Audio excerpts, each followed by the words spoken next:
Selamat datang dalam ibadah raya umum Gereja Kristus Jawaban. Kiranya saudara selalu dalam keadaan sehat dan bersuka cita. Kini tiba waktunya untuk memperhatikan beberapa hal penting berikut ini.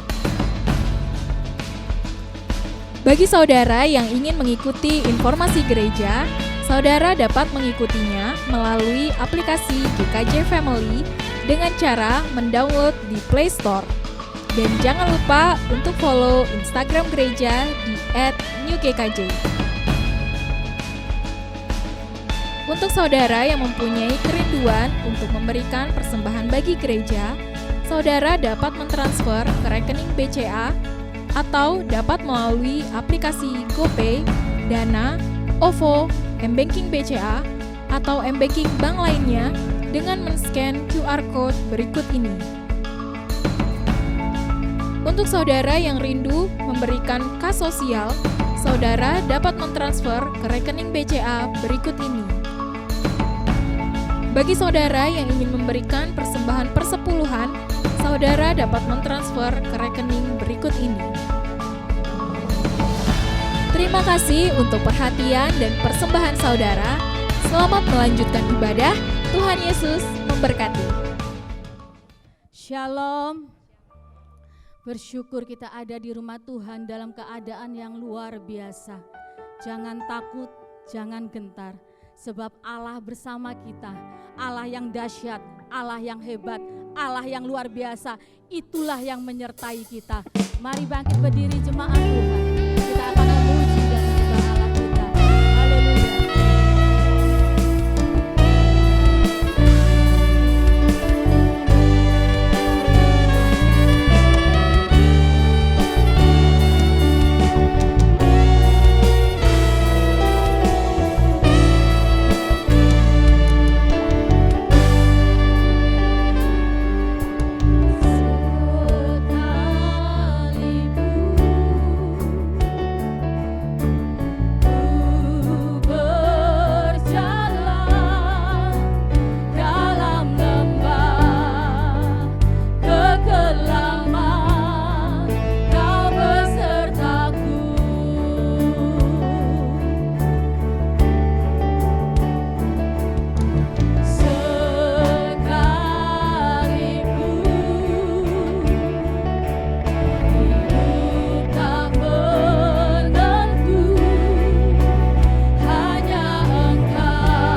saudara yang bernafas, sujud, menyembah, memuji Allah kita, Raja mulia.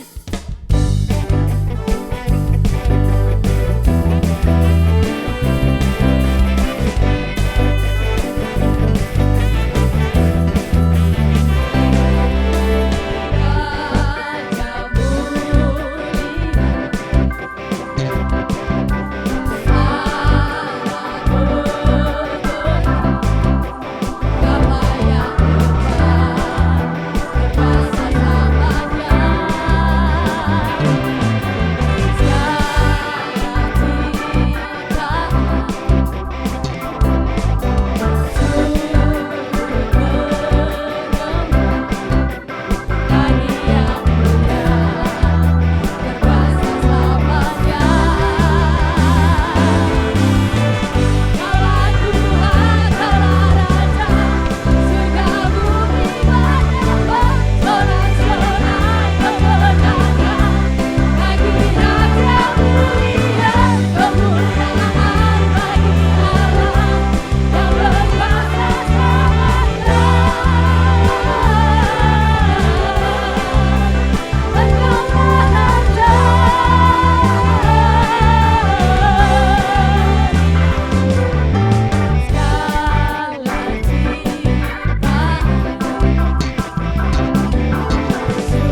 Kita bersyukur, kita sudah dikasihi.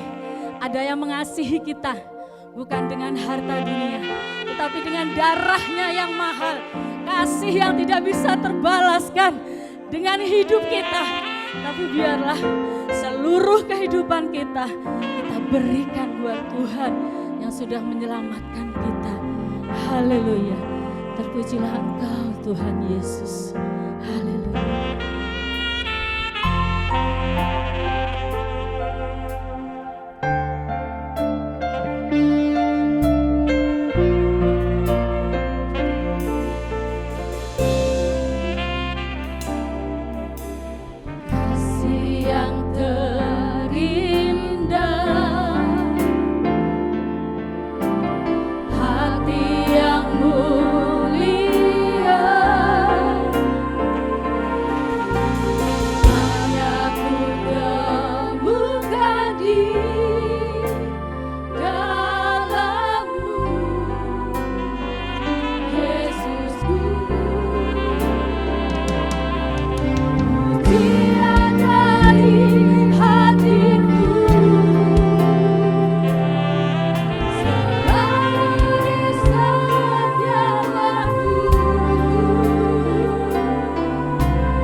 Pada pagi hari ini kami berkumpul di tempat ini.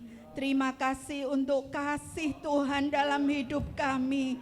Terima kasih kami boleh memasuki bulan Natal. Kami boleh memperingati hari kelahiran Tuhan pada bulan ini. Terima kasih Tuhan. Hati kami melimpah dengan ucapan syukur.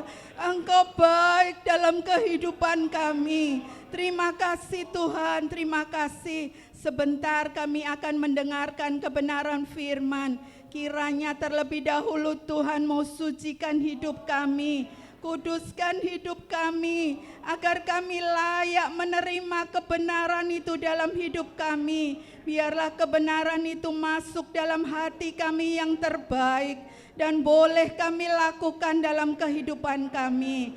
Kami berdoa buat Ibu Gembala yang akan menyampaikan kebenaran firman. Segala yang sudah dipersiapkan itu datangnya daripada Tuhan untuk memberkati kami, untuk menegur dan mengingatkan kami, agar kami boleh terus berjalan dalam jalan kebenaran. Apabila ada hal-hal yang tidak baik dalam hati dan pikiran ini, di ruangan ini yang akan mengganggu jalannya penaburan firman Tuhan, saat ini kami bersama-sama memanggil nama Allah kami. Di dalam nama Tuhan Yesus Kristus, segala kuasa kegelapan kau pergi dari tempat ini.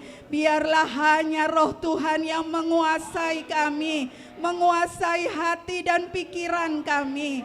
Terima kasih Tuhan, terima kasih. Berfirmanlah, kami siap untuk mendengarkannya. Di dalam nama Tuhan Yesus kami sudah berdoa dan mengucap syukur. Haleluya. Selamat pagi semua jemaat yang dikasihi Tuhan. Selamat pagi juga untuk jemaat yang ada di rumah, yang menonton baik lewat YouTube maupun lewat First Media. Hari ini yang melayani adalah dari pendoa GKJ atau yang biasa kami sebut dengan intercessor. Sebentar kita sebelum mendengarkan firman, kita akan mendengarkan lebih dulu kesaksian yang akan dibawakan oleh Ibu Yohana Diah. Kami persilakan. Shalom. Terima kasih buat kesempatan yang diberikan kepada saya untuk bersaksi tentang pertolongan Tuhan dalam kehidupan keluarga saya, khususnya untuk anak saya Evelyn. Terima kasih untuk Tuhan Yesus yang sudah menolong dan memberkati keluarga saya dengan caranya yang ajaib. Dan terima kasih juga untuk Bapak dan Ibu Gembala yang selalu mendoakan, memberikan bimbingan juga arahan.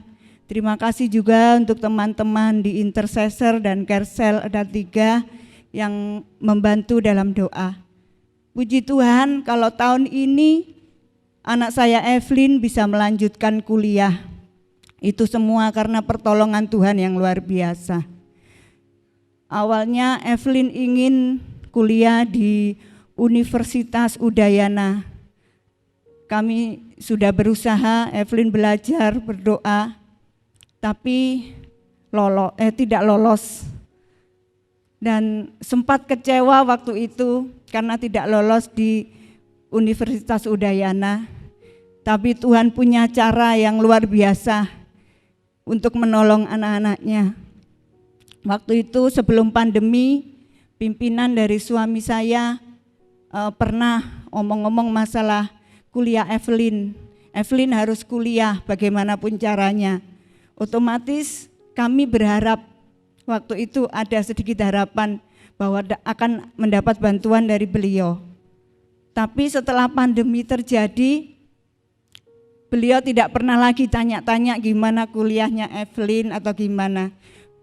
Kami juga ngerti waktu itu karena kondisinya yang tidak memungkinkan. Karena pandemi, kerjaan sepi dan omsetnya menurun. Tapi saya punya Tuhan yang luar biasa. Kami sekeluarga tetap berharap kepada Tuhan. Kami yakin Tuhan akan memberikan jalan keluar. Awalnya Evelyn mengikuti seleksi beasiswa di BPR Lestari dan di Kartu Indonesia Pintar. Tapi untuk yang di BPR Lestari ternyata hanya berlaku di universitas negeri saja. Padahal Evelyn tidak diterima di negeri, otomatis hangus beasiswanya.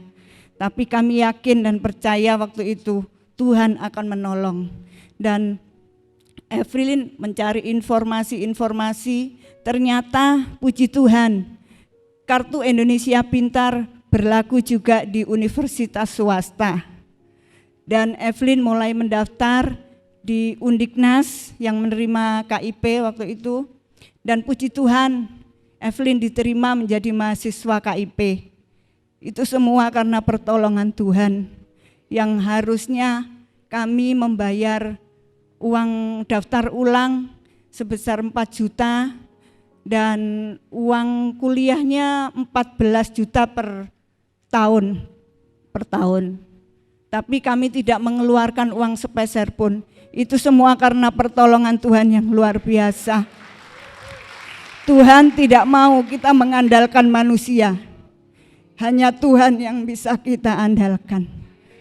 Terima kasih untuk segala sesuatu yang Tuhan berikan dalam kehidupan keluarga saya. Waktu itu kami sempat merencanakan untuk menunda kuliah Evelyn untuk tahun depan karena kami tidak mampu untuk membiayai kuliahnya, tapi saya punya Tuhan yang dahsyat. Asal kita mau tetap setia, taat, melayani Tuhan dengan tulus, Tuhan pasti menolong tepat pada waktunya. Apa yang menjadi kebutuhan kita, bukan apa yang kita inginkan.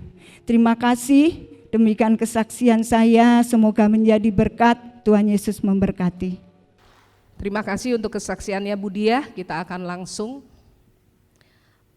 kita akan belajar mengenai Natal. Karena sebagai orang Kristen banyak sekali isu-isu gitu ya. Termasuk isu mengenai Natal. Gak perlu kita mengadakan Natal.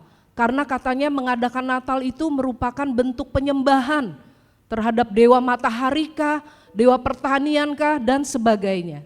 Karena itu kita mau belajar sedikit mengenai Natal. Kata firman Tuhan, tambahkanlah kepada imanmu itu kebajikan. Jadi kalau orang beriman hidupnya tidak bajik, hidupnya tidak bijak, dia bukan orang beriman. Selain itu firman Tuhan juga berkata, tambahkanlah kepada imanmu kebajikan dan kepada kebajikan pengetahuan. Jadi saya akan bersharing tentang pengetahuan tentang Natal. Mengapa kita perlu mengadakan Natal pada hari ini. Ya, Natal itu dari kata disnatalis, bahasa Latin itu artinya hari lahir. Dan Christmas dari kata Christes Masse, dari bahasa Inggris kuno yang artinya misa Kristus. Natal dirayakan di seluruh dunia sebagai hari libur internasional itu sejak ribuan tahun yang lalu. Walau beberapa tidak merayakan itu sebagai hari lahir Kristus, tapi spirit dari Natal adalah kegembiraan, sukacita, dan saling memberi hadiah. Hadiah Natal bagi kita adalah Kristus lahir bagi kita. Amin. Saya pernah ke Jepang, tinggal di rumah teman, ya. Mereka tidak merayakan Christmas karena mereka tidak beragama. Jadi yang wanita itu yang kenalan kami itu dari Jawa, dulunya Muslim, kemudian menikah dengan orang Jepang yang beragama Shinto. Walaupun pada hari-hari perayaan Shinto mereka datang ke kuil, tetapi sebenarnya secara practically mereka bukan orang beragama. Tetapi setiap tanggal 25 atau bulan Desember, mereka itu saling memberikan hadiah. Jadi itu adalah saat di mana orang tua memberikan hadiah kepada anak-anaknya. Dan juga nanti kalau anak-anak sudah besar, orang tua sudah tua, anak yang memberi hadiah kepada orang tua. Begitu adalah spirit Natal. Jadi kenapa kita yang orang Kristen tidak mau merayakan Natal dengan berbagai alasan? Kita akan baca bersama-sama di ayat Yohanes 3 ayat 16. Silakan jemaat membacanya bersama Ibu Rika. Silakan. Baca bersama-sama ya, 1, 2, 3. Karena begitu besar kasih Allah akan dunia ini, sehingga Ia telah mengaruniakan anaknya yang tunggal, supaya setiap orang yang percaya kepadanya tidak binasa, melainkan beroleh hidup yang kekal. Amin. Itu adalah ayat mas kita. Sampai seumur hidup kita harus tahu bahwa karena begitu besar kasih Allah kepada kita, Allah mengaruniakan anak yang tunggal, supaya siapa yang percaya tidak binasa, melainkan beroleh hidup yang kekal. Natal sangat perlu dirayakan. Bukti bahwa Kristus pernah lahir di dunia sebagai manusia sejati, bukan manusia abal-abal, bukan juga Superman, superhero dalam bentuk manusia. Tetapi ketika di dunia, Tuhan Yesus itu manusia sejati, 100% manusia. Karena itu Dia tahu penderitaan kita, Dia tahu masalah kita, Dia tahu kesakitan kita. Karena ketika di dunia, Dia adalah 100% manusia sejati. Memang benihnya adalah benih yang kodrati, adikodrati, yaitu benih dari Roh Kudus. Tetapi ketika di dunia, Tuhan Yesus adalah manusia sejati. Andai ada yang tidak ingin merayakan di tanggal 25, setidaknya gereja itu atau orang itu harus ada hari untuk memperingati bahwa Kristus Yesus lahir di dunia. Gereja Ortodok merayakan tiap tanggal 6 Januari dan gereja Katolik tidak pernah mau merayakan Natal sebelum tanggal 24 Desember karena mereka menghargai sejarah dan menghargai keputusan bapak-bapak gereja dan percaya bahwa keputusan bapak-bapak gereja itu juga adalah sesuai dengan tuntunan Roh Kudus. Peringatan kelahiran Yesus, kenapa sangat perlu dirayakan Natal? Karena peringatan kelahiran Yesus mengingatkan penggenapan nubuatan kelahiran Mesias.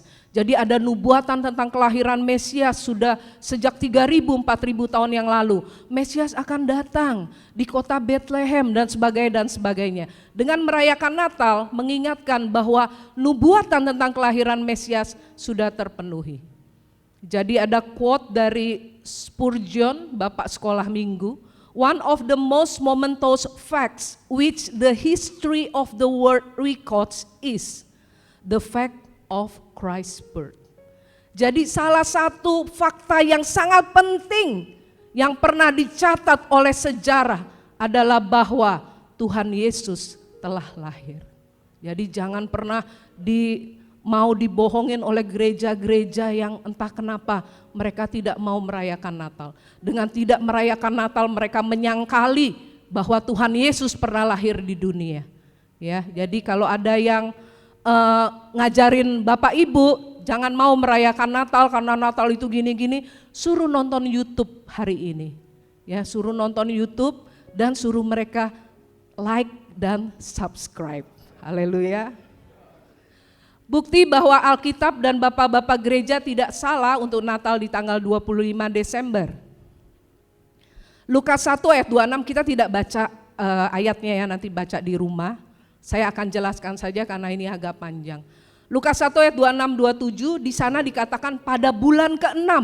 Orang-orang terus mikir bulan ke-6 itu bulan Juni. Mereka tidak belajar bahwa yang dimaksud bulan ke-6 itu adalah kalender orang Ibrani. Kalender orang Ibrani itu agak rumit loh. Ada 2 jenis kalender. Ada kalender untuk orang sipil, ada kalender untuk imam. Jadi ini perhitungannya agak rumit. Tetapi yang dimaksud di sini bulan ke-6 dalam kalender sipil orang Israel itu adalah bulan Maret. Kalau di kalender kita yang orang Masehi. Karena itu gereja ortodoks mula-mula ada merayakan hari raya kabar sukacita atau Feast of the Annunciation tiap tanggal 25 Maret. Yaitu pada saat Maria didatangi oleh malaikat. Hai engkau yang diberkati oleh Tuhan. Sesungguhnya engkau akan mengandung dan sebagainya. Itu dirayakan oleh gereja ortodoks tanggal 25 Maret. Jadi kalau 25 Maret ditambah 9 bulan, itu akan jatuh di tanggal 25 Desember. Jadi itu bukti pertama ya. Bukti pertama bahwa benar Natal itu tanggal 25 Desember tidak salah. Bukti kedua, ada teori tidak mungkin Desember karena saat itu musim dingin. Jadi gembala di Padang itu gak mungkin gembala ada di Padang itu Desember. Pada saat itu gembala didatangi oleh malaikat. Jadi kalau Bapak Ibu nanti merayakan Natal, sering mendengar cerita tentang Natal, kurang lebih akan dikatakan, akan dibacakan. Pada saat itu di padang gembala melihat kemuliaan Tuhan, malaikat itu datang memenuhi langit. Sukacita bagi kamu, seorang bayi telah lahir bagimu dibungkus dengan lampin. Dia akan gini-gini dan sebagainya. Kata mereka tidak mungkin Desember karena saat itu musim dingin. Penjelasannya adalah walau musim dingin tidak ada rumput, tetap namanya itu adalah padang rumput, tempat gembala digembalakan, tempat domba digembalakan.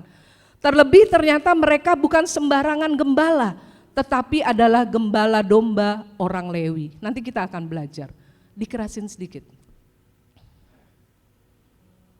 Gembala ini bertugas menyediakan domba korban di bait Allah tiap ada hari raya sekalipun musim dingin. Nah ini kita perlu baca.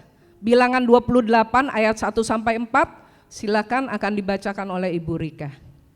Tuhan berfirman kepada Musa, perintahkanlah kepada orang Israel dan katakanlah kepada mereka, dengan setia dan pada waktu yang ditetapkan, haruslah kamu mempersembahkan persembahan-persembahan kepadaku sebagai santapanku, berupa korban api-apian yang baunya menyenangkan bagiku. Katakanlah kepada mereka, inilah korban api-apian yang harus kamu persembahkan kepada Tuhan. 2 ekor domba berumur setahun yang tidak bercela setiap hari sebagai korban bakaran yang tetap. Domba yang satu haruslah kau olah pada waktu pagi, domba yang lain haruslah kau olah pada waktu senja. Juga 1/10 eva tepung yang terbaik untuk korban sajian, diolah dengan 1/4 hin minyak tumbuk. Cukup. Iya. Di sana kita sudah baca ya, bahwa peraturan Taurat zaman dulu itu setiap hari harus ada persembahan korban bakaran pagi dan sore. Mereka bertugas menyediakan domba korban di bait Allah tiap ada hari raya sekalipun musim dingin. Setiap hari. Musim dingin di Bethlehem berbeda dengan di Eropa, tidak bersalju tebal. Dan ada semacam menara yang disebut Migdal Eder, sehingga tetap bisa menggembalakan dan menyediakan domba sepanjang tahun. Bulan November itu adalah bulan domba beranak.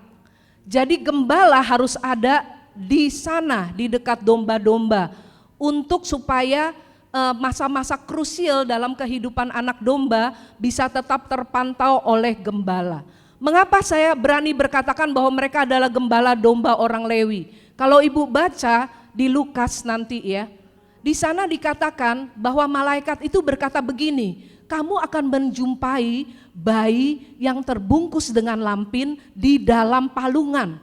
Mungkin bagi Bapak Ibu biasa aja ya kata-kata itu, karena kita bukan gembala, kita nggak mengerti. Tetapi bagi gembala orang Lewi, mereka itu mengerti loh maksudnya. Karena apa? Karena begitu ada bayi domba yang lahir, mereka akan teliti dengan seteliti-telitinya yang mana anak domba yang sempurna, yang mana anak domba yang tidak bercacat. Begitu dilihat, oh yang ini sempurna, oh yang ini tidak cacat, mereka akan membungkus anak domba itu dengan lampin dan menaruhnya di dalam palungan.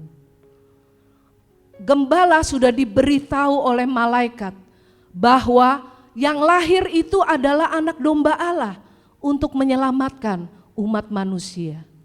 Itu adalah metafora.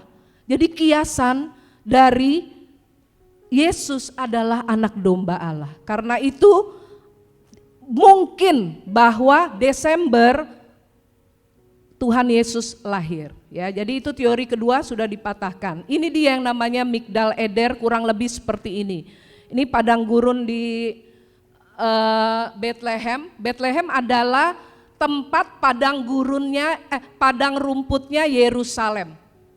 Jadi Yerusalem ibu kota, Bethlehem ini terkenal sebagai padang rumput, tempat orang mengembalakan domba itu memang Bethlehem. Ini yang disebut Migdal Eder, menara untuk tempat gembala membawa domba-dombanya pada misalnya turun salju atau pada waktu malam mereka akan berdiam di tempat ini. Nah ini dia ya untuk A Little Tower of Bethlehem.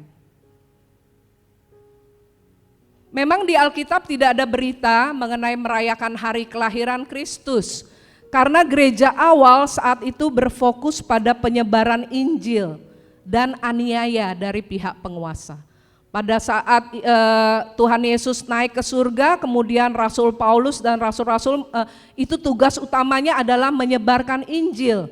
Kemudian mereka juga dianiaya oleh banyak pihak penguasa. Karena itu kalau Bapak Ibu yang berkesempatan pergi ke Roma dan ke tempat-tempat lain yang ada dalam sejarah Kristen, Bapak Ibu akan melihat itu stadium. Tempat apa itu stadium? Tempat orang Kristen dilepas, kemudian singa dilepas.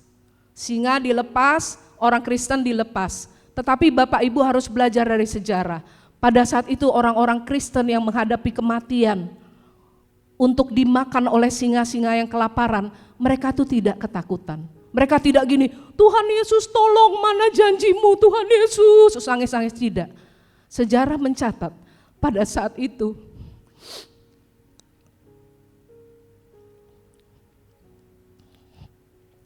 orang-orang Kristen saling memberi support. Saya duluan aja sampai bertemu di rumah Bapa. Jadi itu adalah cerita sejarah yang tidak mungkin disangkal oleh orang lain. Dimulai dari temuan bahwa salah satu sekte Kristen kuno di Mesir merayakan hari Epifania, hari pemunculan Tuhan, sekitar tanggal 4 atau 6 Januari sebagai peringatan kelahiran dan baptisan Tuhan Yesus. Jadi memang di Alkitab tidak ada, Alkitab aja nggak merayakan Natal kok, Paulus nggak pernah ada sebut-sebut untuk merayakan Natal. Memang tidak ada, saat itu fokusnya penyebaran Injil dan para murid Tuhan fokus karena dianiaya. Mereka harus lari ke sana, lari ke sini, dan kemudian dihukum mati dan sebagainya.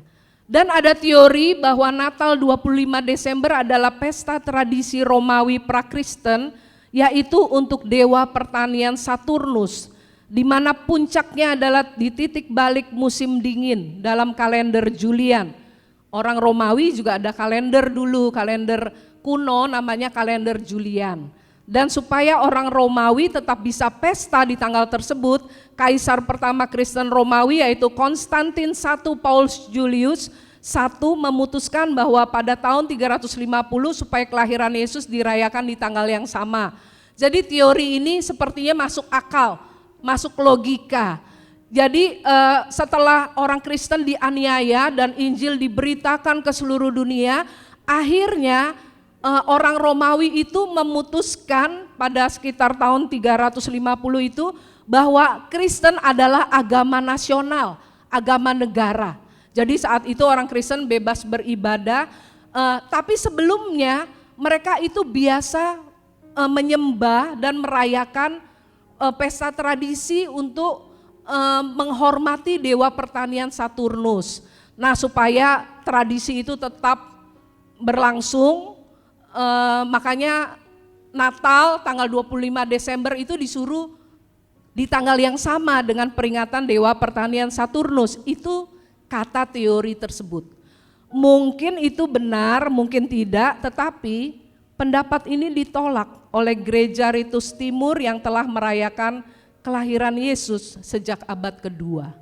Jadi dia ditolak ya, mentah ya. Mungkin benar kaisarnya kita merayakannya tanggal 25 supaya sama dewa pertanian. Mungkin benar, mungkin tidak. Tetapi pendapat ini sudah ditolak oleh Gereja Ritus Timur. Fakta lain adalah bahwa Paus Telesphorus di Roma sudah merayakan misa Natal tanggal 25 Desember sejak tahun 125 dan Uskup Theophilus di Kasirea sudah merayakan Natal di tanggal 25 Desember di tahun 160. Nah, ini juga ada teori. Nah, teori ini yang banyak berkembang belakangan sebelum pandemi.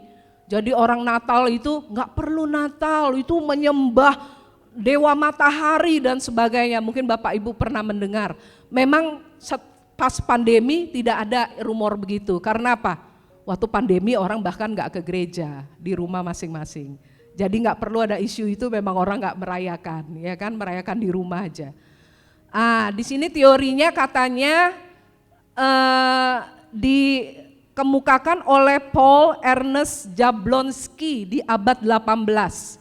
Ini teori spekulatif yang tidak merujuk pada sejarah atau dokumen kuno yang resmi, tetapi langsung diikuti oleh para rahib Kristen sekte Benediktan. Ya, faktanya ini juga tidak benar, karena ada faktanya, kita harus cek dan recheck. Jadi jangan langsung dengar apa langsung emosi, dengar orang ngomong gini langsung terpengaruh. Kita harus cek dan recheck.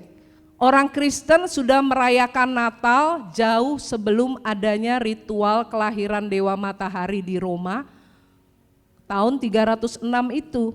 Kan tadi kita sudah lihat. Ini loh. Ini sudah sejak tahun 125. Memang tidak secara luas ya. Jadi per denominasi saja. Jadi per pribadi-pribadi gitu loh. Ini sudah dari tahun 160, ini sudah sejak abad kedua.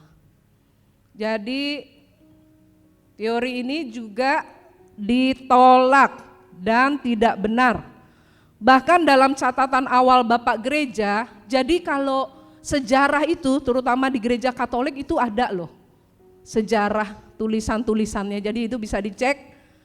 Bapak Gereja itu sudah menuliskan Annunciatio Christi, kabar gembira malaikat Jibril kepada Bunda Maria akan lahirnya Kristus.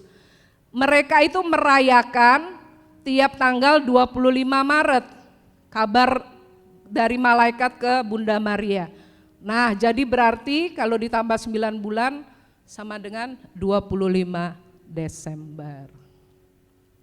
Jadi itu sejarahnya.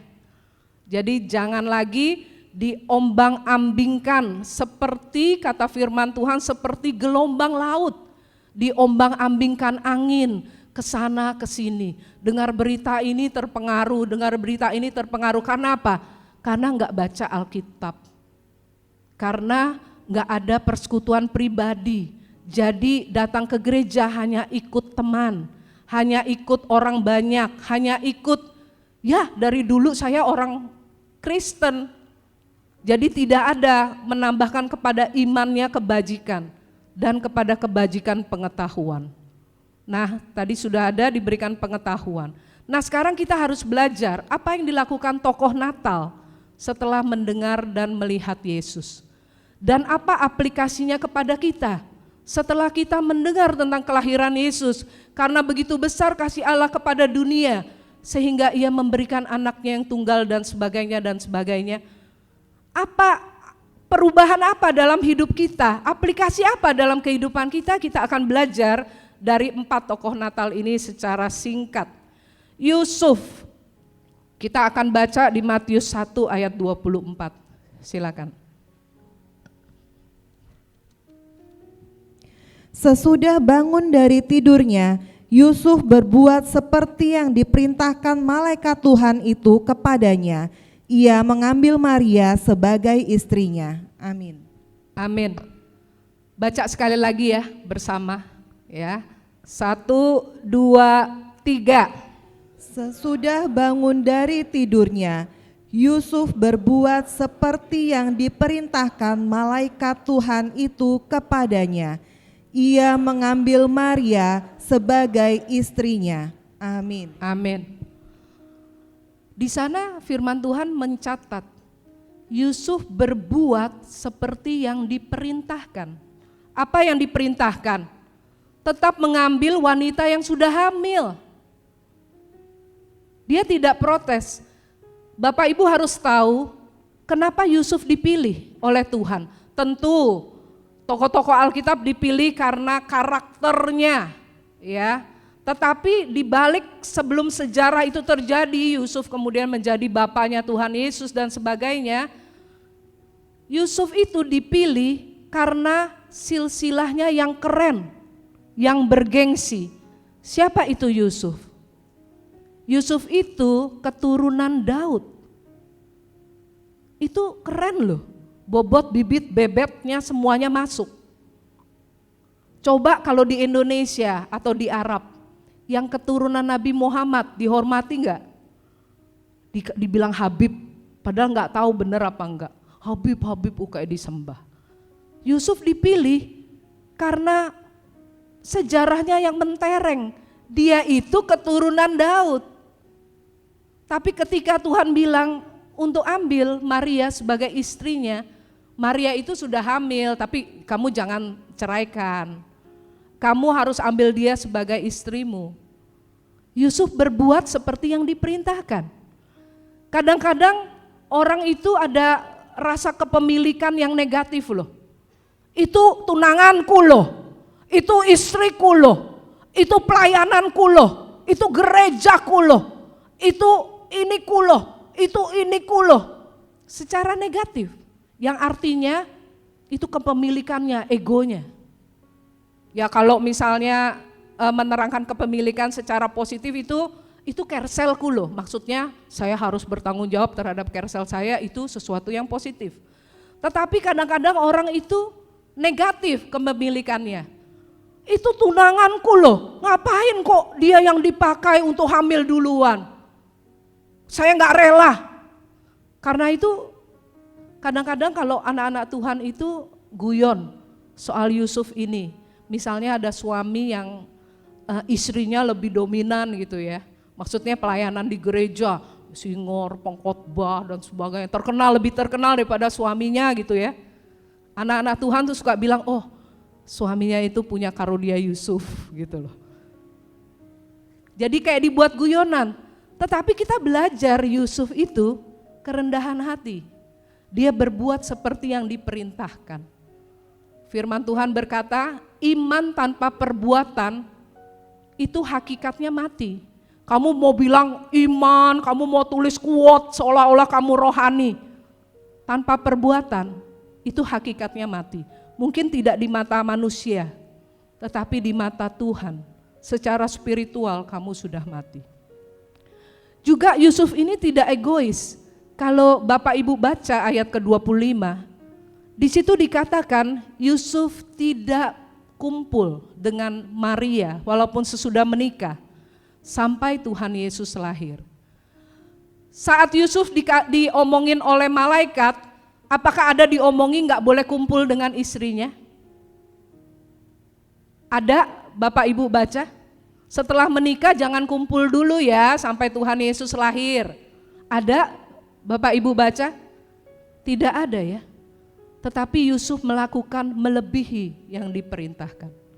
Kalau Bapak Ibu pernah ikut doulos camp, kalau Bapak Ibu melakukan pelayanan melebihi yang diharapkan, itu namanya excellent.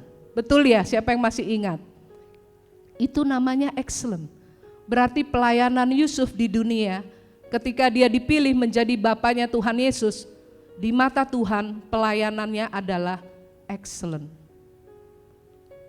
Dia melakukan melebihi apa yang diharapkan. Sekarang kita belajar dari Maria. Kita akan baca Lukas 1 ayat 38. Kata Maria, sesungguhnya aku ini adalah hamba Tuhan, jadilah padaku menurut perkataanmu itu. Lalu malaikat itu meninggalkan dia. Amin. Kita akan baca bersama-sama ya. Lukas 1 ayat 38. Sudah semua? Lukas 1 ayat 38. 1, 2, 3. Maria, sesungguhnya aku ini adalah hamba Tuhan, jadilah padaku menurut perkataanmu itu. Lalu malaikat itu meninggalkan dia. Amin. Kita akan taruh tangan kita di dada. Kita akan katakan, sesungguhnya aku ini hamba Tuhan, jadilah padaku menurut perkataanmu. 1, 2, 3. Sesungguhnya aku ini adalah hamba Tuhan, jadilah padaku menurut perkataanmu itu. Amin. Hamba Tuhan bukan artinya pendeta aja loh, ya. Orang-orang yang sudah percaya kepada Tuhan Yesus, menerima Tuhan sebagai juru selamat, hakikatnya dia adalah hamba Tuhan. Artinya apa? Dia harus melakukan apa yang dikatakan oleh tuannya. Siapa Tuhan kita? Tuhan kita ya adalah Tuhan Yesus. Jadi kalau kita belajar dari tokoh Maria, ini juga adalah tokoh yang luar biasa. Bahkan kemudian Maria menjadi tokoh yang istilahnya dituhankan juga oleh umat Katolik. Karena apa? Karena luar biasa. Dia seorang perawan. Tiba-tiba ada malaikat datang kepadanya, hai engkau manusia yang diberkati. Kemudian dikatakan bahwa dia akan hamil. Maria tidak memikirkan nantinya gimana. Tidak, kalau Bapak Ibu baca Alkitab, dia tidak menjawab malaikat itu setelah seminggu. Kemudian setelah Maria pikir-pikir, Maria menjawab Tuhan, baiklah Tuhan, jadilah padaku menurut perkataanmu. Tidak demikian. Langsung di situ dikatakan di firman Tuhan, Maria langsung menjawab malaikat, Tuhan, sesungguhnya aku ini hamba Tuhan, jadilah padaku menurut perkataanmu itu. Coba kita bayangkan ini zaman 2000 tahun yang lalu. Kalau sekarang ada orang hamil sebelum menikah saja sebenarnya sudah digosipkan. Iya kan? Walaupun dunia sudah berkembang ya mungkin orang tidak kaget. Tetapi tetap itu menjadi gosip dan dianggap tidak baik. Apalagi 2000 tahun yang lalu, apalagi mereka dalam adat istiadat yang ketat, orang Ibrani, orang Israel. Dia tidak berpikir gini, ya memang sih gak ada yang tahu cuma Yusuf, karena Yusuf gak pernah kumpul sama aku, kok aku tiba-tiba hamil. Tapi nanti kalau Yusuf pas lagi bete, ngungkit-ngungkit aku gimana? Ngapain kamu, orang aku belum apa-apain kamu, kok kamu sudah hamil? Loh itu kan dari malaikat, ya bisa aja itu pura-pura kamu dan sebagainya. Dia tidak memikirkan nantinya gimana dan kesusahan apa yang akan dia tanggung. Tetapi kita akan baca di 2 Timotius 2 ayat 21. Maria menjadi alat yang mulia karena dia percaya dan berserah sepenuh. Silakan. Jika seorang menyucikan dirinya dari hal-hal yang jahat, ia akan menjadi perabot rumah untuk maksud yang mulia. Ia dikuduskan, dipandang layak untuk dipakai tuannya, dan disediakan untuk setiap pekerjaan yang mulia. Amin. Amin. Kita baca di sana bahwa di dalam rumah itu banyak perabot. Ada perabot yang murah, cobek misalnya, ya, sutil, nggak terlalu mahal.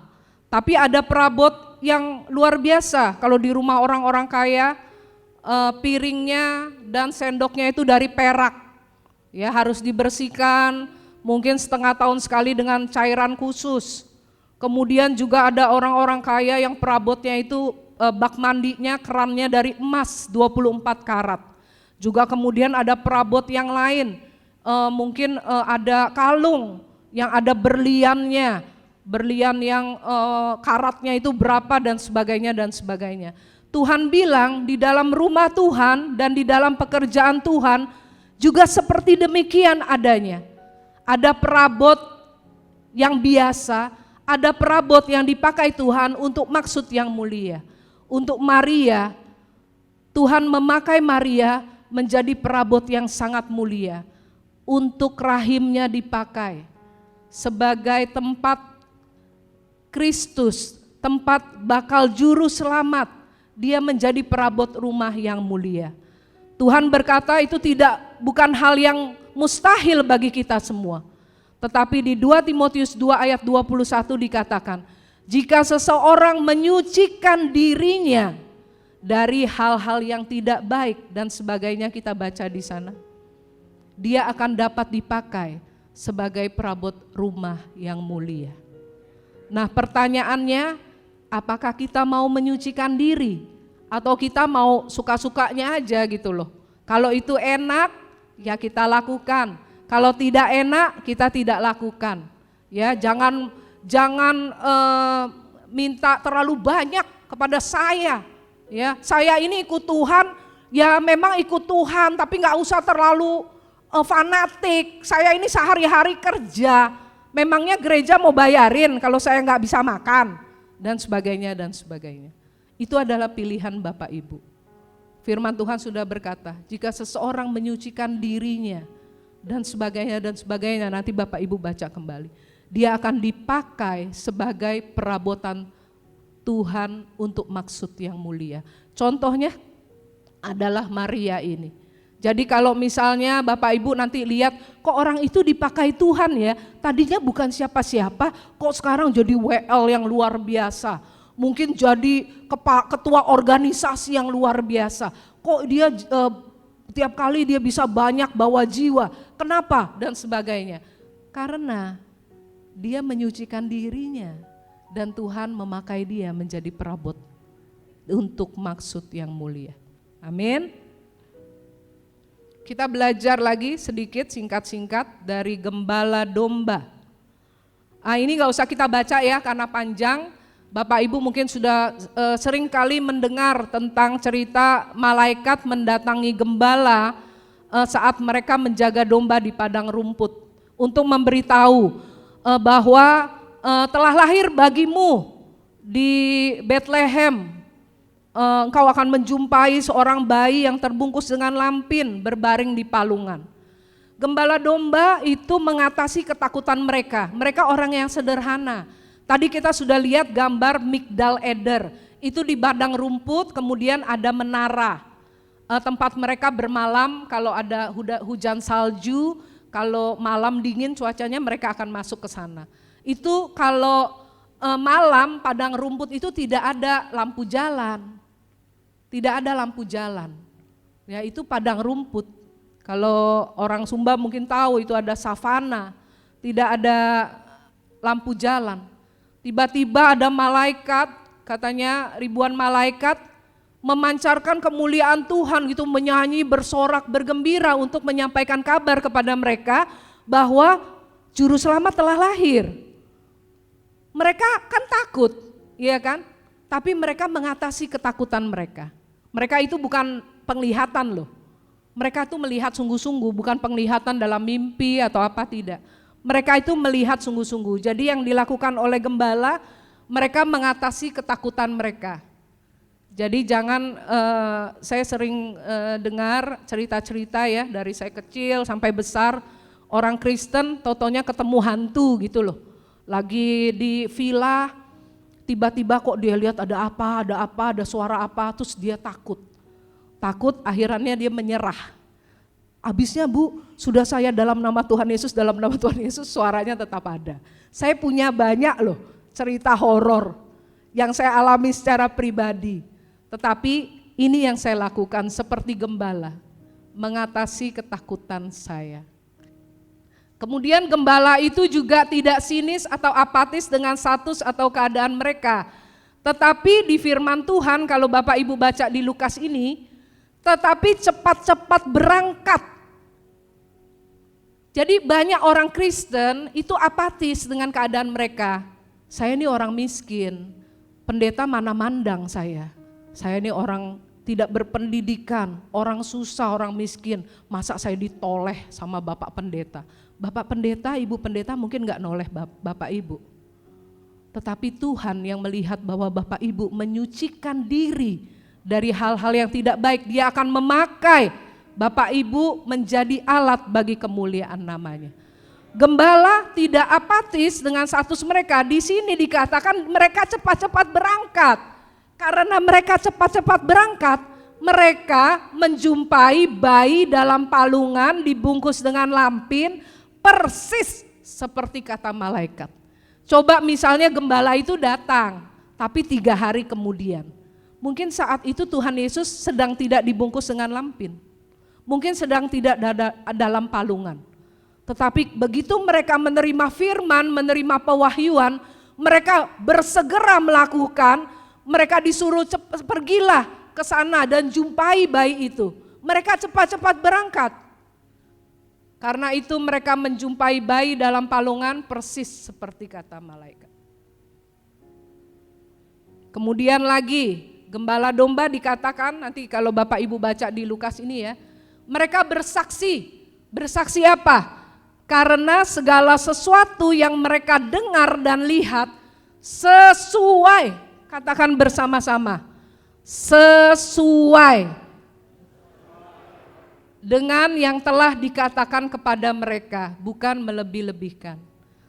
Kalau Bapak Ibu suka baca buku, ya, itu ada buku-buku misteri, buku-buku dari Agatha Christie, Sidney Sheldon, kemudian buku karangan Sir Arthur Conan Doyle, itu tentang detektif. Jadi walaupun mereka tidak berada di tempat itu, tapi mereka bisa memecahkan misteri. Siapa yang ngambil barang itu atau siapa membunuh siapa. Kalau misalnya Bapak Ibu nonton juga kan ada Sherlock Holmes, ya, dan sebagainya, itu biasanya kebanyakan mereka tidak ada di tempat, tetapi mereka bisa memecahkan misteri karena ngobrol-ngobrol dengan si Anu, ngobrol dengan si Anu. Terus nanti dari cerita-cerita mereka, Hercule Poirot, Miss Maple, Sherlock Holmes ini bisa merekonstruksi loh. Terus mereka bisa akhirnya ambil kesimpulan, oh ternyata kamu yang bunuh gitu ya, kalau di buku cerita atau di film-film detektif gitu loh. Tetapi kalau orang hidup di zaman sekarang, detektif-detektif itu mungkin tidak pernah bisa memecahkan misteri. Karena apa? Karena setiap orang melebih-lebihkan cerita. Jadi gimana caranya Sherlock Holmes, Hercule Poirot, Miss Maple, dan juga detektif dalam cerita-cerita itu memecahkan masalah, memecahkan misteri. Karena tidak ada yang bisa dipercaya, semua omongan dilebih-lebihkan, tergantung dia ngomong sama siapa. Semuanya dilebih-lebihkan. Bapak Ibu harus tahu loh, melebih-lebihkan itu berarti tadinya enggak ada, ditambahi ada, jadi ada. Sesuatu yang dilebih-lebihkan itu artinya itu tidak ada jadi ada. Dan itu artinya adalah bohong. Dan bohong atau dusta itu adalah kategori dosa. Mungkin Anda kalau cerita, Bapak Ibu cerita itu nggak apa-apa, ditambah-tambahin sedikit supaya lebih dramatis, supaya lebih seolah-olah, wih jasanya dia hebat gitu ya. Seolah-olah dia tuh yang paling berjasa. Coba aja gereja kalau nggak ada dia. Semua dia yang lakukan, ya kan? Semua dia yang tunjang, semua dia yang dukung. Terus kalau mungkin maunya dikasih pengumuman gitu loh. Kalau bisa gereja ada toa seperti masjid dikasih pengumuman. Terima kasih kepada Bapak A atas kontribusinya di dalam perayaan Natal Gereja Kristus Jawa, mungkin maunya seperti itu. Tetapi melebih-lebihkan itu dosa. Dan orang biasanya tidak berhenti sampai melebih-lebihkan sedikit. Kemudian akan jadi cerita mengarang. Setelah cerita mengarang, ditambahi lagi dan artinya jadi fitnah. Ya, kita harus belajar berbicara apa adanya. Berbicara apa adanya, itu yang saya katakan juga kepada diri saya setiap hari. Kadang-kadang saya mau nambah-nambahin, itu adalah nature manusia. Kadang-kadang mau bohong-bohong dikit gitu loh. Tapi saya selalu belajar, saya mengingatkan diri saya.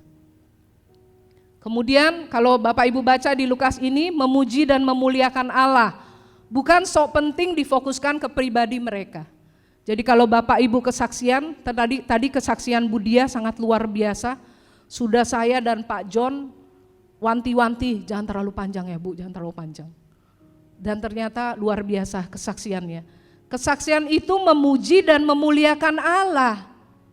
Bukan kamu dalam ceritamu difokuskan lebih ke diri sendiri. Supaya kamu dianggap penting. Dan akhirnya orang-orang disuruh memuji dan memuliakan Bapak Ibu. Kalau kita bersaksi itu adalah untuk memuji dan memuliakan Allah. Hidup kita pun bukan hanya bersaksi lewat perkataan, tetapi memuji dan memuliakan Allah lewat kehidupan kita. Bukan artinya orang yang memuji dan memuliakan Allah itu selalu pribadinya itu menyenangkan orang, belum tentu. Tetapi kalau dia baik, kalau dia tulus, setidaknya orang bisa merasakan.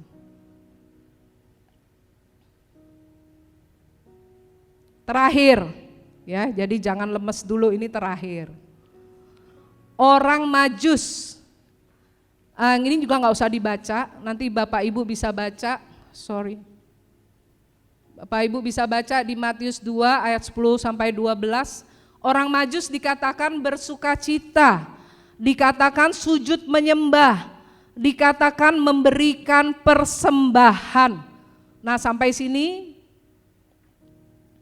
saya mau terangkan sedikit. Kabar tentang kelahiran Tuhan Yesus itu meliputi semua golongan.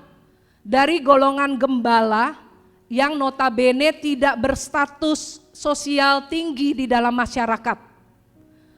Tapi berita kelahiran Tuhan Yesus juga diberitakan kepada orang Majus.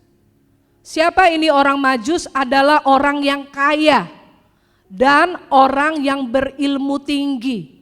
Zaman dulu itu hanya orang berilmu tinggi yang bisa mempelajari mengenai astronomi, itu sudah tingkatan yang paling tinggi. Dia belajar ilmu perbintangan. Loh, kok ada bintang ini? Berarti ada raja telah lahir. Jadi berita Natal itu diberitakan kepada orang dengan status sosial yang biasa-biasa saja atau rendah, tetapi juga diberitakan kepada orang yang dengan status sosial yang tinggi. Jadi Tuhan itu adil. Karena itu bagi kita yang status sosialnya biasa-biasa saja, Tuhan Yesus juga lahir untuk Bapak dan Ibu. Ya. Nah, untuk orang Majus, dia dikatakan di Matius ini, orang Majus itu memberikan persembahan. Kalau gembala tidak dikatakan loh. Gembala dikatakan pergilah cepat-cepat untuk melihat bayi yang dibungkus dengan lampin dan dibaringkan di dalam palungan. Tetapi orang Majus dicatat memberikan persembahan. Karena itu untuk Bapak dan Ibu yang punya ilmu tinggi, kedudukan sosial yang tinggi, mungkin harta yang banyak, tugas Bapak dan Ibu aplikasinya adalah memberikan persembahan. Persembahan itu kalau Bapak Ibu hartanya banyak yang tentu berbentuk uang. Tetapi bisa juga karena kekuasaan yang ada pada Bapak Ibu. Misalnya Bapak Ibu duduk di pemerintahan, mungkin duduk di organisasi apa, Bapak Ibu melakukan, memberikan persembahan untuk membantu anak-anak Tuhan, untuk membantu gereja, untuk membantu penyebaran Injil. Ini namanya memberikan persembahan. Karena orang Majus dicatat di dalam firman Tuhan, mereka bersuka cita, mereka sujud menyembah. Jadi gak merasa kedudukan mereka tinggi, mereka gak mau menyembah. Siapa sih yang mereka sembah? Pada saat itu yang mereka sembah adalah orang yang lagi dalam perjalanan di dalam kandang domba. Tetapi orang Majus tidak memperhitungkan kedudukannya yang tinggi, tetapi mereka percaya dan sujud menyembah. Kemudian dicatat orang Majus memberikan persembahan. Karena itu Bapak Ibu pakai kedudukanmu untuk membantu penyebaran, pengabaran Injil. Pakai hartamu untuk membantu orang-orang. Berikan persembahan lewat ilmu yang engkau punya untuk supaya nama Tuhan dipermuliakan. Kemudian orang Majus mengikuti tuntunan Tuhan lewat mimpi untuk menghindari Herodes. Orang Majus ini orang pinter, tetapi tidak sok pinter atau asumsi sendiri, tetapi menurut. Orang Majus ini diperingatkan lewat mimpi, jangan kembali kepada Herodes. Herodes bilang kalau kamu sudah menjumpai bayi, datang kembali ke saya ya, karena saya juga mau menyembah. Padahal itu adalah bohongnya dari Herodes. Kemudian orang Majus ini diperingati Tuhan lewat mimpi. Mereka ini orang pinter, biasa kalau orang pinter itu kritis. Nah, andai kata pada saat itu orang Majus bilang begini, oh gak apa-apa, kita tetap temui Herodes. Kita akan nasihati Herodes. Kita akan ngomong ke Herodes dengan ilmu kita, supaya Herodes ini tidak jadi membunuh anak-anak maupun membunuh bayi Yesus. Tetapi mereka tidak berpikir begitu. Tidak sok pinter, asumsi sendiri atas semua firman pewahyuan yang kita terima, tetapi menurut. Itu adalah aplikasi untuk kita. Jadi sebagai pribadi yang telah mendengar dan melihat Yesus secara rohani, dalam kehidupan kita mencontoh teladan dari keempat tokoh Natal. Melakukan firman Tuhan, Yakobus 2 ayat 17. Iman tanpa perbuatan adalah mati. Berserah menjadi alat bagi rencana Tuhan yang mulia. Tidak apatis akan status kita, tetapi menjadi saksi, memuji dan memuliakan Tuhan. Percaya dengan segenap hati, tidak minteri atau asumsi. Kita percaya dengan segenap hati. Amsal berkata, percayalah kepada Tuhan dengan segenap hatimu, dan janganlah bersandar kepada pengertianmu sendiri. Amin. Amin. Firman Tuhan berkata, jangan bersandar kepada pengertianmu sendiri. Kalau ada firman Tuhan begini, kita yang ngerasani. Kalau ada nasihat gini, kita yang ngerasani. Kayaknya lebih baik kita melakukan ini deh. Kayaknya gak apa-apa deh, kita gini deh, gak apa-apa deh. Jadi itu minteri dan asumsi. Ya, kita sudah mendengar tentang pengetahuan mengenai Natal, dan juga kita meneladani keempat tokoh Natal. Kiranya itu boleh menjadi berkat bagi Bapak dan Ibu di Natal ini, untuk bisa mencontoh teladan dari keempat tokoh Natal ini. Ya, mari kita akan bangkit berdiri, kita akan menyanyikan lagu Hati Hamba. Ku tak membawa apapun juga. Saya undang para pelayan Tuhan datang ke dunia. Ku tinggal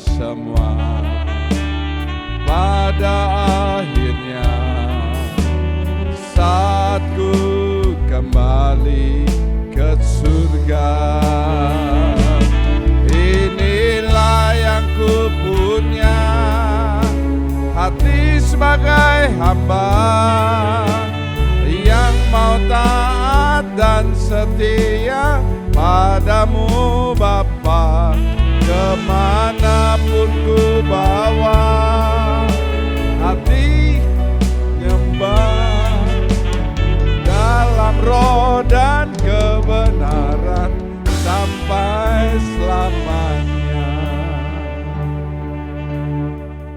Haleluya, haleluya. Terima kasih Bapa di surga. Kalau pada pagi yang indah ini kami boleh belajar tentang Engkau Tuhan, tentang kelahiran Engkau di dunia. Kami boleh belajar tentang Natal. Itu karena Engkau mengasihi kami ya Tuhan. Terima kasih Tuhan, Engkau sudah lahir di dunia untuk menebus, menyelamatkan kami.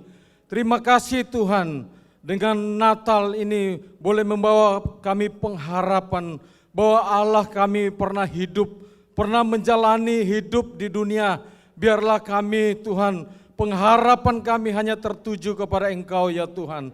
Terima kasih Tuhan, kami boleh belajar kepada tokoh-tokoh yang ada di Alkitab. Biarlah ini boleh menjadi kekuatan, pengharapan kami. Kami terus mengikuti jejak mereka, mengikuti teladan-teladan mereka, supaya kami boleh dipakai Tuhan menjadi alat-alat yang mulia untuk pekerjaan Engkau ya Tuhan. Terima kasih Bapa, kami mengucap syukur buat Ibu Gembala yang sudah menyampaikan kebenaran firman Tuhan. Biarlah Tuhan pakai terus Ibu Gembala Tuhan, hikmat dari sorga senantiasa tercurah dalam pelayanannya. Berkati keluarganya, berkati rumah tangganya ya Tuhan. Terima kasih Tuhan, kalau sebentar kami akan bersekutu dengan tubuh dan darah Engkau Tuhan. Kiranya Engkau menyucikan setiap pelayan, setiap sidang jemaat kami. Tuhan, ampuni kami Tuhan atas segala kesalahan, atas segala dosa-dosa kami, supaya kami boleh berkenan Tuhan untuk menerima tubuh dan darah-Mu ya Tuhan. Terima kasih Bapa, terpujilah nama-Mu. Dalam nama Tuhan Yesus Kristus kami berdoa mengucap syukur. Haleluya. Amin. Terima kasih. Above all power, above all kings, above all nature and all created things, above all wisdom and all the ways of man.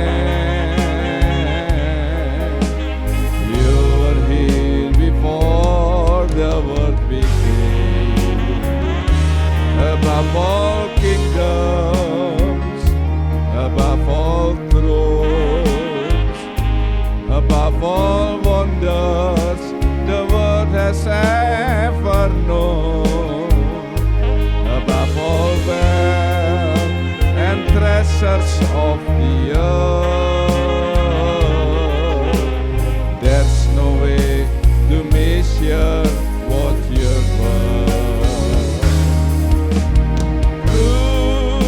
Crucified, left behind the stone, you live to die, rejected and alone, like a rose trampled on the ground. You took the fall and thought of me. Above all yang sudah dapat saya undang bangkit berdiri. Disiksa dan disalibkan, telah mati, selamatkan hidupku. Betapa Kau mengasihiku lebih dari segalanya, Yesus. Disiksa dan disalibkan, katakan, telah mati, selamatkan hidupku. Betapa Kau mengasihi, angkat kedua tanganmu, lebih dari segalanya. Yesus, serukan betapa Kau mengasihiku lebih dari segalanya.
Betapa Kau mengasihiku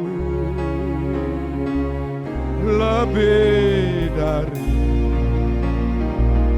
segalanya. Yesus, kita angkat dengan tangan kanan roti yang merupakan tubuh Kristus. Saudara yang dalam keadaan sakit, Engkau memegang obat di atas segala obat. Yang punya masalah, semuanya tidak menandingi kuasa tubuh dan darah Kristus yang luar biasa. Malam itu Dia berpesan, perbuatlah ini sebagai tanda kasih-Ku akan kamu. Ini adalah perjamuan kudus terakhir kami di tahun 2021. Biarlah saudara beliau mengingat betapa besar kasih Tuhan sepanjang tahun ini dalam kehidupan saudara. Terima kasih Tuhan. Bukankah roti yang kita angkat dan mintakan berkat adalah persekutuan dengan tubuh Kristus? Amin. Katakan dalam nama Tuhan Yesus Kristus, makan dan jadi berkat dalam hidup saudara. Haleluya.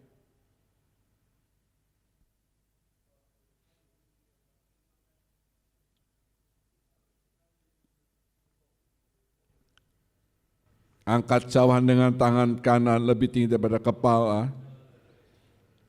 Arahkan kepada salib Kristus. Ambil setiap tetesan darahnya.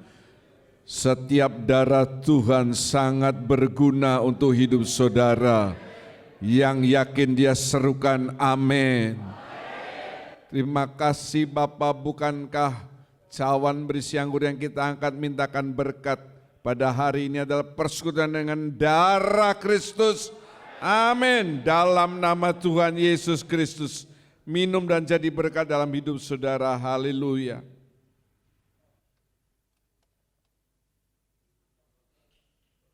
Angkat kedua tanganmu, naikkan ucapan syukur. Terima kasih Tuhan atas kasih pengorbananmu. Terima kasih, haleluya, puji nama Tuhan. Haleluya. Terima kasih Tuhan, kami mengucap syukur buat kebaikan Tuhan yang boleh kami rasakan dalam kehidupan kami. Terima kasih Tuhan untuk sepanjang tahun ini Tuhan sudah memelihara kami. Terima kasih Tuhan, kami masih diberi kesempatan bersekutu dengan tubuh dan darah-Mu di dalam tahun ini, persekutuan yang terakhir di tahun ini Tuhan. Terima kasih Tuhan, terima kasih. Sungguh Tuhan, kami perlu Engkau di dalam kehidupan kami Tuhan. Kami tidak mampu tanpa Engkau Tuhan. Kami tidak mampu berjalan sendirian Tuhan. Terima kasih Bapa di surga, terima kasih untuk firman yang sudah kami dengar Tuhan. Terima kasih, biarlah firman juga boleh menguatkan kami, boleh membuat kami mempunyai pengetahuan yang benar akan Engkau Tuhan. Dan terima kasih Tuhan untuk tubuh dan darah-Mu yang memeteraikan firman-Mu dalam kehidupan kami. Terima kasih Bapa di surga, terima kasih Tuhan, terima kasih. Terpujilah nama-Mu, dalam nama Tuhan Yesus kami berdoa mengucap syukur. Haleluya, amin. Kami menengadahkan kedua tangan, mengangkat wajah, mengatakan amin untuk setiap pernyataan firman Tuhan yang kami yakini kebenarannya, karena kami percaya saat ini tingkap-tingkap surga sedang terbuka dan Engkau sedang memandang kami dengan wajah kasih-Mu untuk mencurahkan berkat-berkat yang kami butuhkan dalam setiap aspek kehidupan kami. Berkati persembahan yang sudah diberikan, setiap pelayan kemah suci hari ini Tuhan memberkati hidup mereka. Setiap tangan memberikan persembahan kudus sebagai tanda mereka membuat perjanjian garam dengan Engkau. Maka sebaliknya janji-Mu mengatakan Tuhan akan menyertai kehidupanmu. Menyertai berarti memberikan berkat yang kau butuhkan dan menolong engkau pada waktunya. Terima kasih Bapa, hamba-Mu percaya setiap yang datang sehat, pulang lebih sehat lagi. Yang mendengarkan di rumah yang sakit Tuhan sembuhkan, yang berkekurangan Tuhan mencukupkan, yang dalam masalah Tuhan menolong. Terima kasih, pemasangan kateter anakmu Simeon Betce boleh berjalan dengan lancar dan proses pemulihan kami percaya ada di dalam tangan Tuhan.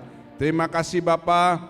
Pada akhirnya saudara yang kekasih, Tuhan memberkati engkau, Tuhan melindungi engkau, Tuhan menyinari kau dengan wajah-Nya, Tuhan memberi engkau kasih karunia, Tuhan sedang menghadapkan wajah kepadamu untuk mencurahkan damai sejahtera. Segala puji syukur, hormat, kemuliaan dan kuasa kami tujukan dan kembalikan dalam namanya Tuhan Yesus Kristus kami berdoa dan mengucap syukur.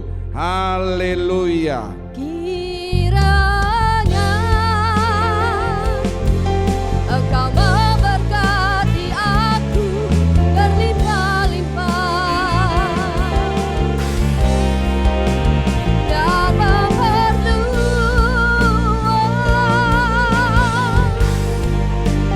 daerahku,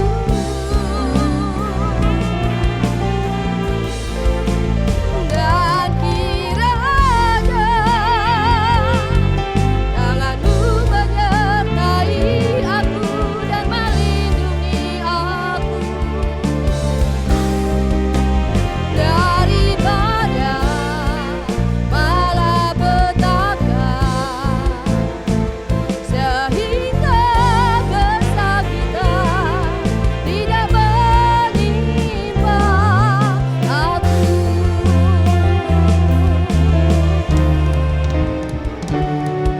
Tuhan mendengarkan dan menjawab doaku. Terima kasih telah beribadah bersama Gereja Kristus Jawaban. Bagi Anda yang rindu ingin memberikan persembahan bagi gereja, saudara dapat transfer ke rekening berikut ini. Atau, saudara juga dapat melalui aplikasi GoPay, Dana, OVO, M-Banking BCA, atau M-Banking lainnya dengan men-scan QR Code berikut ini. Atau bagi saudara yang ingin memberikan persepuluhan, saudara dapat mentransfer ke rekening berikut ini. Terima kasih atas persembahan saudara. Tuhan Yesus memberkati.